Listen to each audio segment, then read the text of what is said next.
Grimmfest.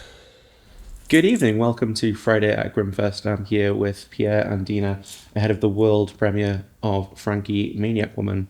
Who better to intro it than yourselves? Please tell me, if not everything, certainly quite a lot. What? You go.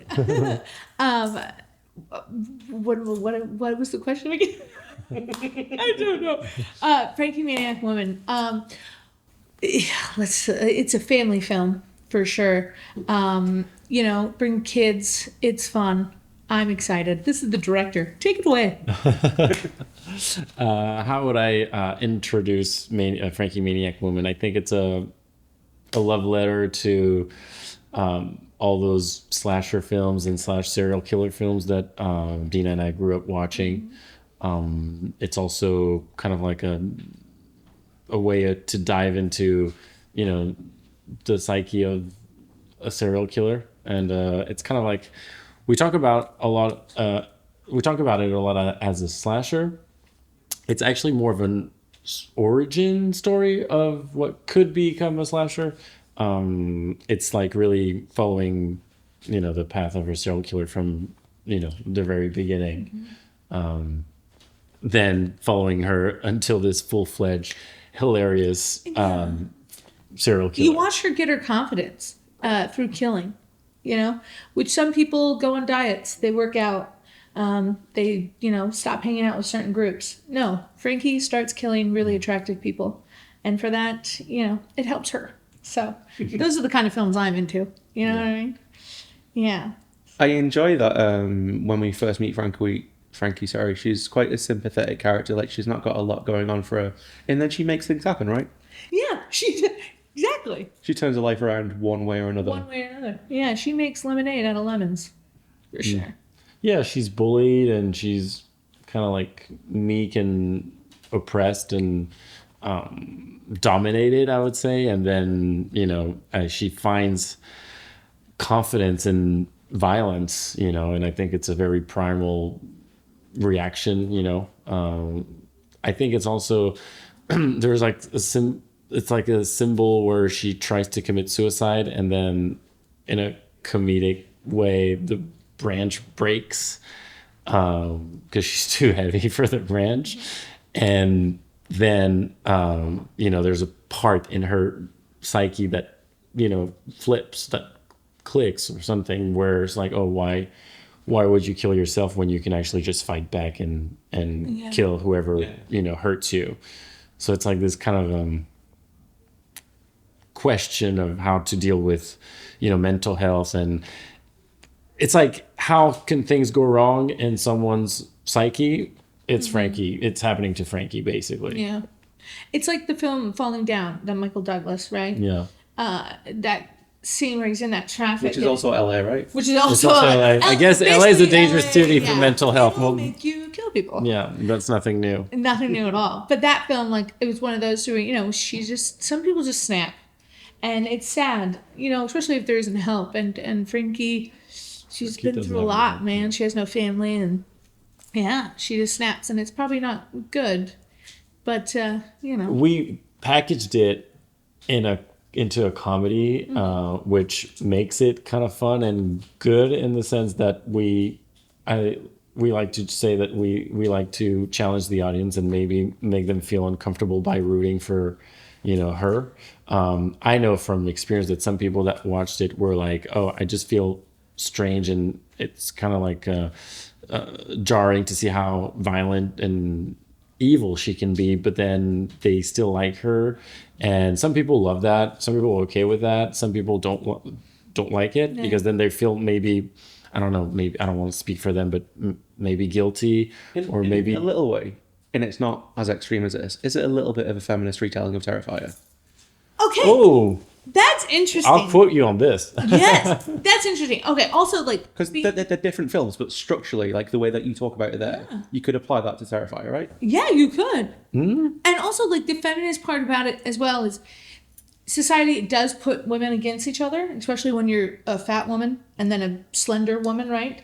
And the beauty standards are so different.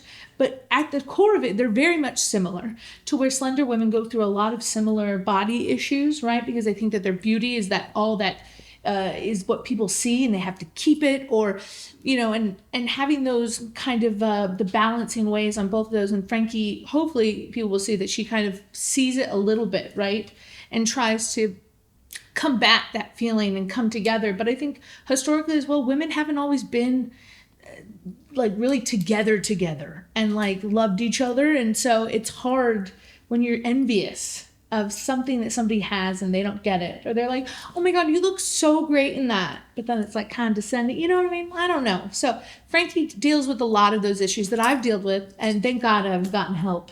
And therapy is a wonderful thing. Exactly.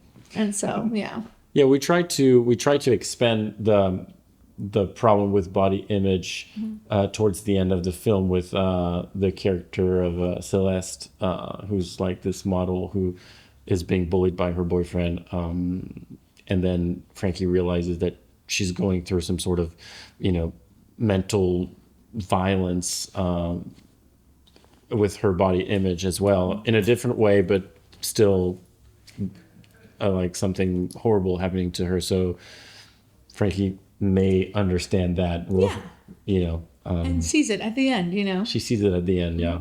Well, at least one part of her does.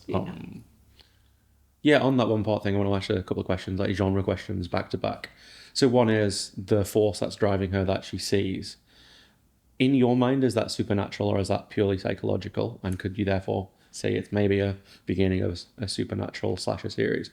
But also at the same point, those slasher kills, how much of those are what you could show versus what you wanted to show? Because like sometimes you film stuff and it doesn't work out as it did in your head, and like it's effects dependent and it's performance dependent. Like where do you land on both of those things, I guess? Well, so first, I mean, from my perspective, anyone can think anything, but I don't think it's really a fantasy movie. I think it's packaged as such because there's like, there's like crazy makeup when she's on mushroom and she sees my character. But I don't come from anywhere else other than her brain, and I think the flashback scene kind of like doesn't let anything else for interpretation, in my opinion. If someone wants to still interpret that maybe I'm some sort of the devil or a demon, it still works. But I think you can really see the movie through a strictly mental health issue turning into, just full-fledged psycho killer. So that would be my take. I don't know what you think about it. I think supernatural.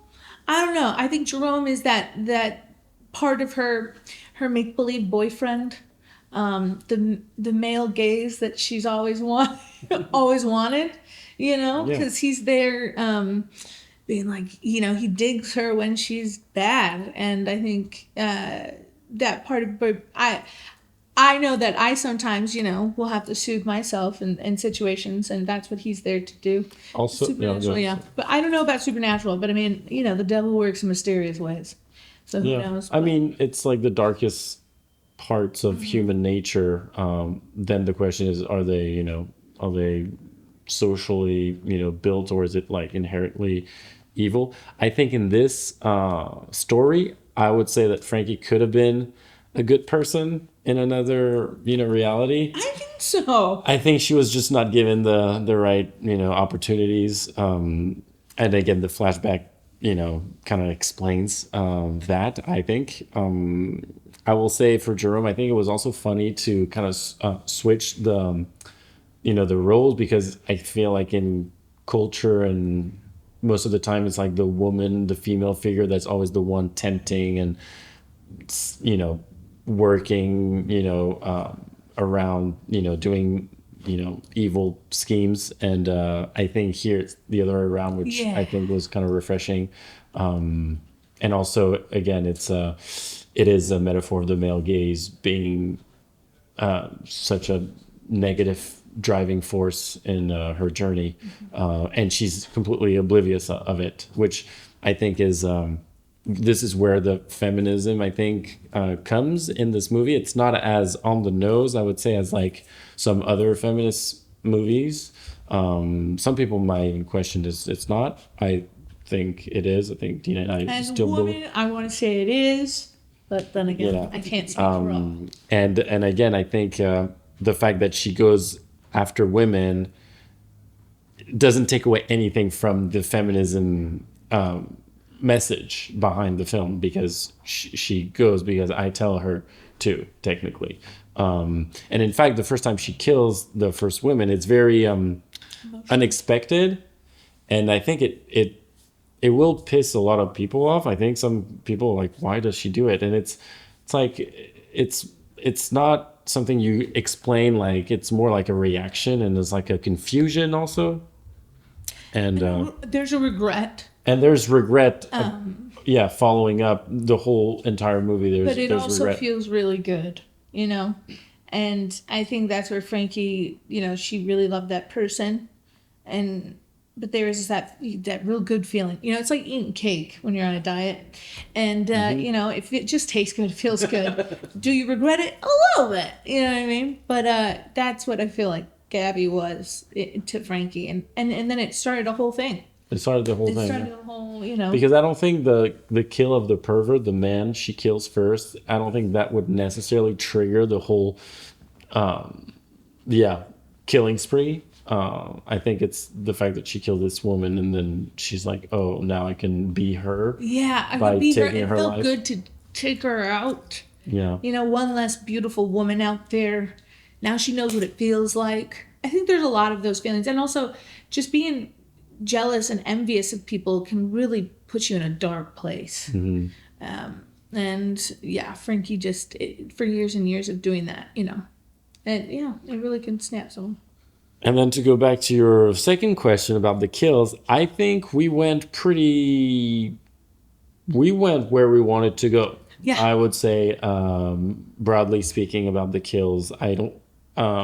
Again, I think an independent film can do what we're doing, and you mentioned Terrifier, which probably takes that to even another level that we do, but we still up there, I think. And I know that a lot of mainstream films mimicking this film, if they were to do it, they would probably cut down a lot of minutes of gore. I think we love this kind of like over the top feel. I think some people could say that it's exaggerated or it's lingering too much on the kills. I think, you know, nowadays with the success of Terrifier and independent film, I think people are actually wanting to see that. Yeah. And the camp of it as well, the campiness. Yeah. You know? And I think, you know, for like indie films, we don't rely on big production value and crane shot and establishing shot like a big mainstream film can do. So we need to focus on other things and the shock value. This is where we can excel. Exactly. Yeah. This is where we can excel. And This is where it's blood fun. is, The blood, the practical effects, the fake head we created, the guts, the fake legs, the fake breasts, the fake so many things. There's like so many severed limbs. So, yeah. And we still try to find creative ways to, you know, execute them and orchestrate them in a scene. But I don't feel like we wanted to pull back anything. And like I said, some people will be like, you're trying to make a point and we get it, so we could move on. But we're like, well, sit down and watch a little bit longer, you know. Especially, yeah, the Sarah kill towards the end. Well, that one in particular lingers and for a longer time because it's the end, and it's also like, I think this is where you show your ugliest side, but also the side where you're the most hurt, I think, personally. And it shows, I think, distress and anger and evil all at the same time, and it's really disturbing to a lot of people. I think they're really disturbed because it's like a murder that is following the part of you that we sympathize is the most prior to that. So then we like her, and then she snaps once again, and then this time it's like the ugliest, killing spree. So again, it makes people uncomfortable, but that's the kind of cinema we want to make. So yeah. So I think that's a good point to kind of wrap-ish up. But I do want to ask, if people aren't here tonight, where can they watch it and feel uncomfortable? Yeah. Where or Yeah, so where you screening next? You got more festivals? we don't know yet. Sorry, We don't this know is yet. such a short answer, but if you like it and you want to distribute it, give us a call. if you like it, if anyone who sees it here, they can go online and maybe hopefully tell other programmers to take the movie, because again, it's not a movie that's necessarily easy to program from what we're understanding. We want to thank Grimmfest for having the balls to do it, and eventually it's gonna come out. I don't know when or where, but it will.